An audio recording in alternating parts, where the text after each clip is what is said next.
Warning, the following podcast has been classified as insanely lucrative. Listener discretion is advised. The burden's on you to prove that this product is not your product. So you now have to go and order that product from this other supplier, this hijacker. Your attention, please.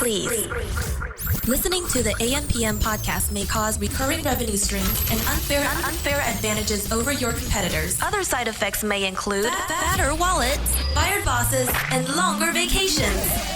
Listen at your own risk. Here's your host, seven-figure entrepreneur and online marketing madman, Manny Coates. Manny Coates. Hello, everybody, and welcome to the AM/PM podcast. My name is Manny Coates, and I will be your host. And this is the show where we discuss how to generate recurring revenue streams 24 hours per day during the AM and the PM, hence the name of the show, AM/PM Podcast. As a matter of fact, I just got in some copper mugs and my lady decided to make us some Moscow mules in these copper cups, which we got from Amazon. And while I'm sipping on this Moscow mule, I am making money. How cool is that? Pretty cool, I think. So today is Q&A Thursday. And as always, I am here with my co-host and great buddy, Guillermo Puyol. Guillermo, how are you doing, my friend? I'm excellent, Manny. How are you? I'm a little weirded out, Guy. Why is that?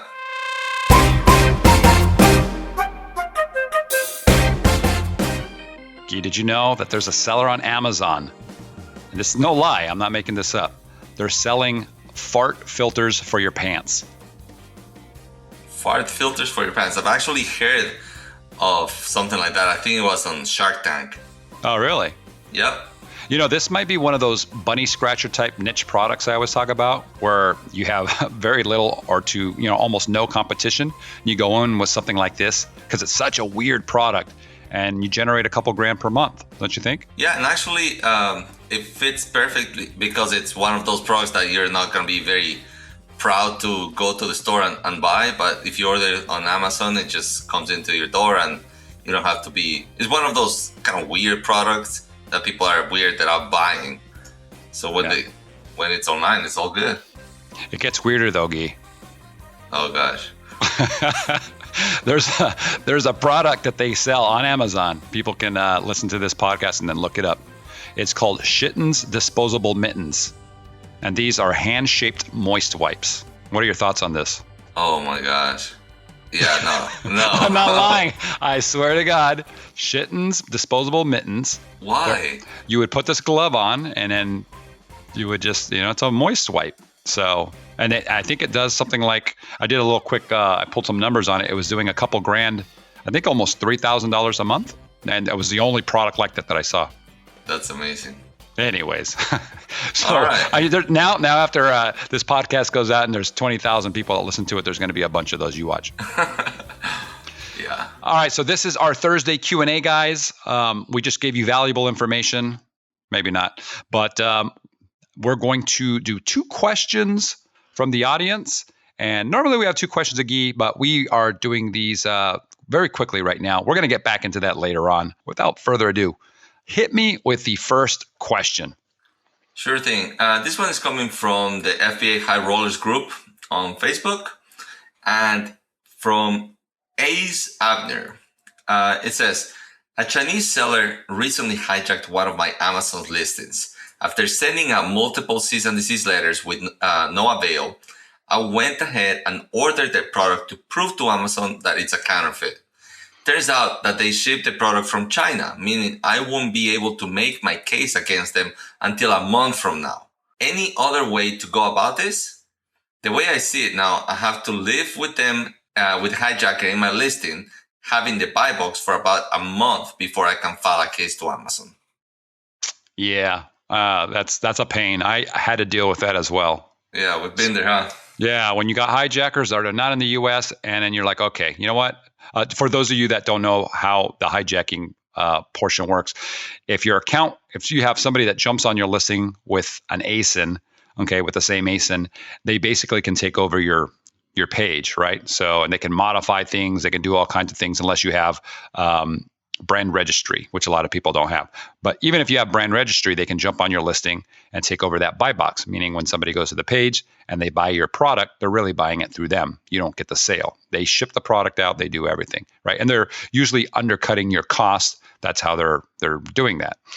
And it becomes a pain because Amazon says, well, you know what? They might be legitimate sellers. No matter what you say, you're like, look, I make this product. This is what I was saying. I'm like, I make this product. I'm the manufacturer. I'm the seller. Nobody else has this. And they're like, well, it could be another company that bought your product, at some point from you. And now they're reselling it at new. It doesn't really make sense, right? Because they would have bought it from me at regular price and then now they're selling it at a cheaper price. But Amazon can't take sides. So they say you have to, the burden's on you to prove that this product is not your product. So you now have to go and order that product from this other supplier, this hijacker. And then when you get it, you have to take photographic evidence and submit a case to Amazon saying, hey, look, this is not my product. And then they'll take appropriate action. Now, when they're in China and it's going to take a month to get the product, that means it can be on your listing for a while, right? And it just messes things up. So I've done a couple things, and I know there's probably a lot of different ways to go about this, and maybe even some really cool legal ways of doing it. And Guy, we should probably get a legal advisor on board. I think we were talking to Susie. We might have to get her on to talk about this kind of stuff, right? Yeah, I think she would be able to answer this question real well as well. So I'm going to try to answer it the way I did it. But the first thing that I did is I order the product expedited. Okay, I get it over here as quickly as possible. Whatever the fastest way Amazon allows me to get it over here, I do that. And I know it sucks because it's going to be like $30 more, whatever the cost is for shipping. But guys, it doesn't really matter, right? I mean, this is your business. You want to get them off as quickly as possible. And in the end, you're going to get everything refunded anyways. You're going to get the product refunded, and you can get Amazon to refund the whole 9 yards. And you can file an A to Z claim later on, even if that wasn't the case. So you want to get it over as quickly as possible. Now, I think, Guy, you know this story. I had a hijacker once who was the guy was crazy. He's basically laughing, saying, you're never going to get me off your account. You can't even find me. Do what you got to do. Do you remember that? Yeah. And I was like, oh my God, I've never had somebody, he basically was lecturing me on law and everything. So it just wasn't going to come off. And every time I tried to do something, just wouldn't work. So I did a quick search on their inventory and saw that they had like 18 units available. Usually that's what happens with hijackers. They come on and they pepper these accounts. They come in for like 3 or 4 units and then they jump off and they jump on another listing. And sometimes they stay around for a little longer. But this particular one was hanging out. And they had like 18 units in stock. Okay. You can use tools to see how much inventory they have. And I just bought all of them. I'm like, you know what? I added all 18 units to cart, ordered it expedited, and I was done. And the next day, I saw that they canceled the order, and then I did it again. And after about the third time, they actually messaged me, and they're like, stop buying my inventory.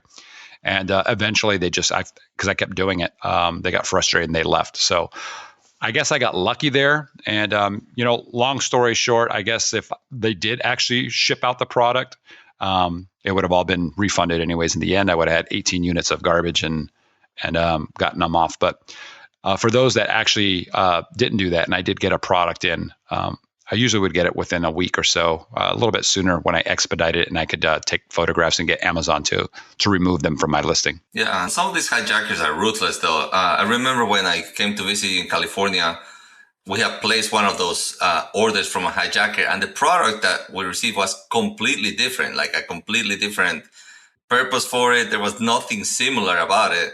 So they were just scamming people. Yeah, absolutely. Yeah, some of the stuff that you get it's not even close, right? Yeah. It was a different product. That was pretty weird. Yeah, so you definitely have to be careful with that, Ace. It's a very unpleasant experience to go through, but unfortunately, it's going to happen sometime. So just, I guess being ready for it and doing the brand registry and making sure that you make their job difficult is probably the best cure. Prevention is the best cure, I guess. Yeah. So, we should definitely talk to Susie and have her on the podcast. She has a few great tips about making it hard for hijackers. Sounds to jump good on your listing. Yeah, and we did a podcast episode where I talked about preventing hijackers from taking over your account. You can go check our podcast episodes out. One of the things that you definitely want to do is brand registry, and basically, I mean, it's very fast. You can set up a quick web page that Amazon's going to require you to have, and by having brand registry, it keeps the hijacker from actually taking over your listing completely. Meaning, if you don't have this and they do get the buy box, they can come in and they can start changing your bullets and your text, different things, which could be nightmarish.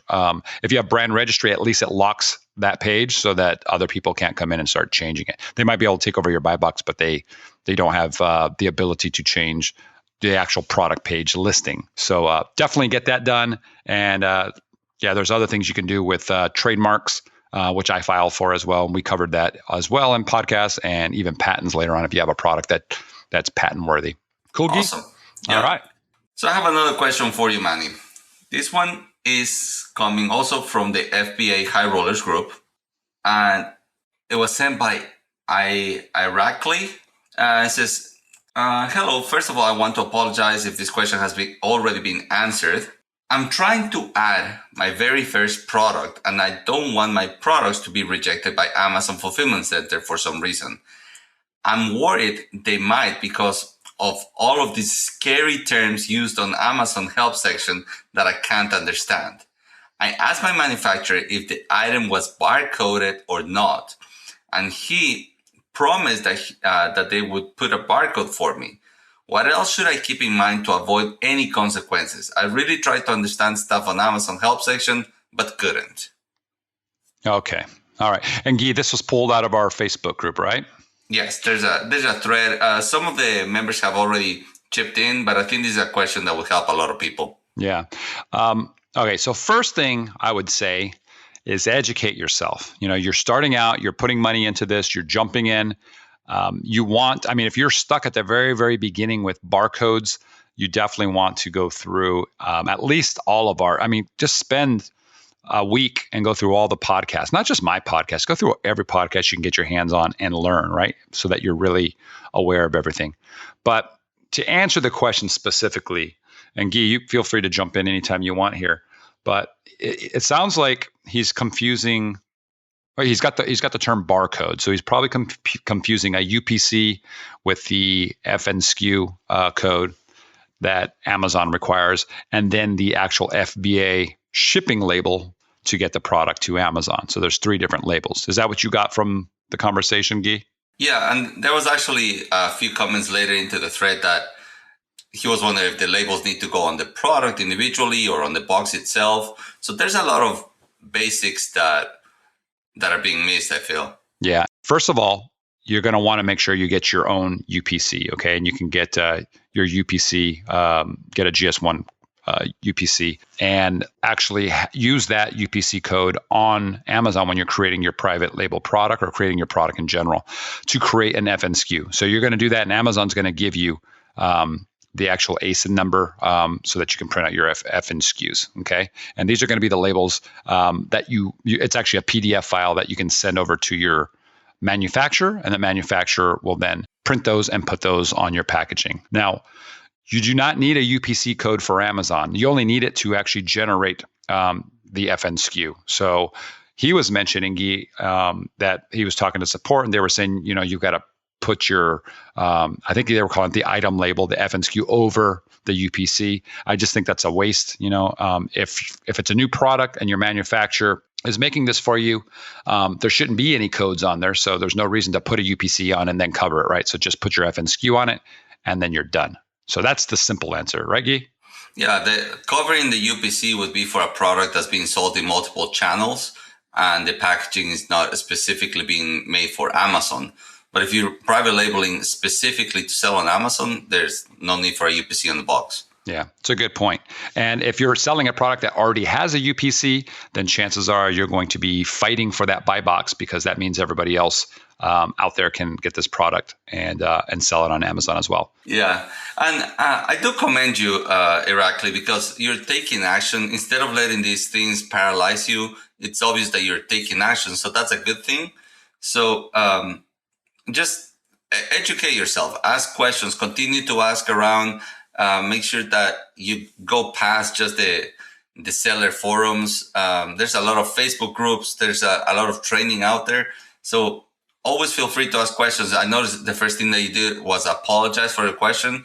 I don't think you should ever apologize for asking a question. Just ask your questions, get educated, continue to take action, and I'm sure you'll do well. Yeah, and he mentioned in the thread that he's watched a bunch of YouTube videos, so he didn't mention anything about any courses or any podcasts or anything. So he might not even be aware of that kind of stuff. So definitely, as Guy said, educate yourself. And yeah, it is cool, to see somebody. I mean, I really want people to have as much information as possible before they jump into something. But at the same time, this, Guy, there's too many people that just get paralyzed. It's like, I must learn, I must keep learning, I got to keep learning. And they never actually do anything. So they never actually launch. At least, he's going out there and jumping at it right away. He's jumping in the water, So I expect if he's, if he figures everything out, he should be doing pretty well. Yeah, good stuff. Good stuff. Anything and that's else? all I have for today, man. That's it. All right, cool. We are done. Peace. Yes, sir. Oh, no, wait. I better say goodbye. Huh? So, guys, check me out on Periscope at Manny Coates. Definitely go to ampmpodcast.com. We have a tools section that Guy set up that's super awesome, that has the tools that we're using. And almost all of the tools on there have some kind of a discount or bonus or something that you're going to get as an AM/PM listener that you wouldn't get if you just went to these services or these websites and just got the tool yourself. So you're actually going to get a better deal or better perks if you go through the link that we've set up there.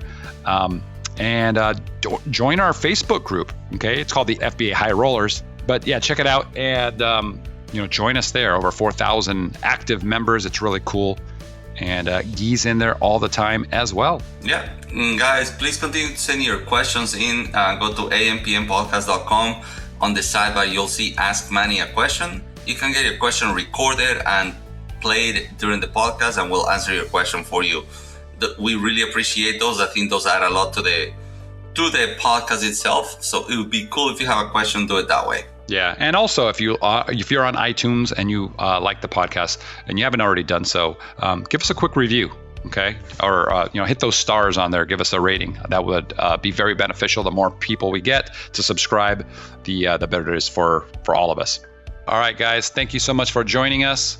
Until next time, my name is Manny Coates. I'm Guillermo Puyol. And we'll talk to you guys later. Bye, guys.